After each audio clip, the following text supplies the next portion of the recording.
నమస్తే doctor Bhavya senior consultant in Sneha homeopathy. ఈ సమ్మర్లో మనకు రీనల్ క్యాల్కులే కిడ్నీ స్టోన్స్ అనేది ఎక్కువ వస్తూ ఉంటుంది. సో బేసికలీ మనకు కిడ్నీ స్టోన్స్లో 5 రకాలు ఉంటుంది. Calcium phosphate, calcium oxalate, struvite, pyruvate, uric acid. ఇవి మనకు 5 రకాల కిడ్నీ స్టోన్స్. 80% పేషెంట్స్లో ఎక్కువ కాల్షియం ఆక్సలేట్ స్టోన్స్ ఫార్మేషన్ ఉంటాయి.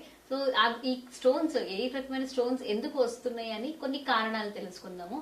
బేసికలీ మనం కరెక్ట్ గా వాటర్ తీసుకోలేకపోవడము, పాలకు టమాటో ఇలాంటివి ఎక్కువ తీసుకోవడం వల్ల మనకు ఈ రీనల్ క్యాలిక్యులై అనేది ఫార్మేషన్స్ ఎక్కువ ఉంటది. సో నెక్స్ట్ దీనికి ఇప్పుడు మనకు బేసిక్లీ హోమియోపతి ట్రీట్మెంట్ అయితే మనము చూస్తాము. దీంట్లో మనకు క్యాలిక్యులై రీనల్ కిడ్నీలు ఉన్నదా, లేదా యురేటర్లు ఉందా, యురెట్రో వెసిక్యులర్ జంక్షన్లు ఉందా, బ్లాడర్లు ఉందా, మనం చూసుకుని దానికి తగ్గినంత జెనెటిక్ సిమ్యులం కాన్స్టిట్యూషన్ మెడిసిన్స్ ఇవ్వబడుతుంది. సో ఈ హోమియోపతిలో మనకు బెర్బెరిస్, నెక్స్ట్ మనకు బెంజోయిక్ యాసిడ్, మీది క్యాంథారిస్, సబల్ సెరులేటా, ఇలాంటి చాలా మంచి మంచి హోమియోపతి మెడిసిన్స్ ఉంటాయి. కానీ డాక్టర్ పర్యవేక్షణలో మాత్రమే మీరు ఈ మెడిసిన్స్ అనేది వాడాలి. మీరు వచ్చేటప్పుడు మీ దగ్గర రిపోర్ట్స్ ఏదైనా ఉన్నాయంటే కనుక రిపోర్ట్స్ తీసుకొని రండి.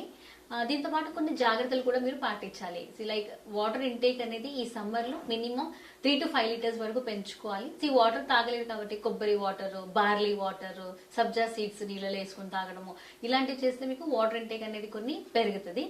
పాలకు మళ్ళీ టమాటో కాంబినేషన్ చేసుకుని వంటలు ఏవైతే ఉంటాయో అవి మొత్తం తగ్గించుకోండి. సో తగ్గించుకుంటే మనకు మళ్ళీ ఆక్సిలేట్ క్రిస్టల్స్ ఫార్మేషన్ అవ్వడం కొంచెం తగ్గిపోతుంది. సో ఇంకా యూరిక్ యాసిడ్, గౌట్ ఆర్థరైటిస్ మీకు ఉన్నాయి అంటే కనుక ఆ గౌట్ ఆర్థరైటిస్ తగ్గినంత కొంచెం సాల్ట్ ఇంటేక్ తక్కువ చేసుకోవడం, ఇలాంటివన్నీ చేసుకున్నారంటే మీకు యూరిక్ యాసిడ్ స్టోన్స్ కూడా తగ్గిపోతాయి. సో డాక్టర్ పర్యవేక్షణలో మీరు హోమియోపతి మెడిసిన్స్ వాడి ఈ రీనల్ క్యాల్కులై నుంచి ముక్తి పొందొచ్చు. Thank you.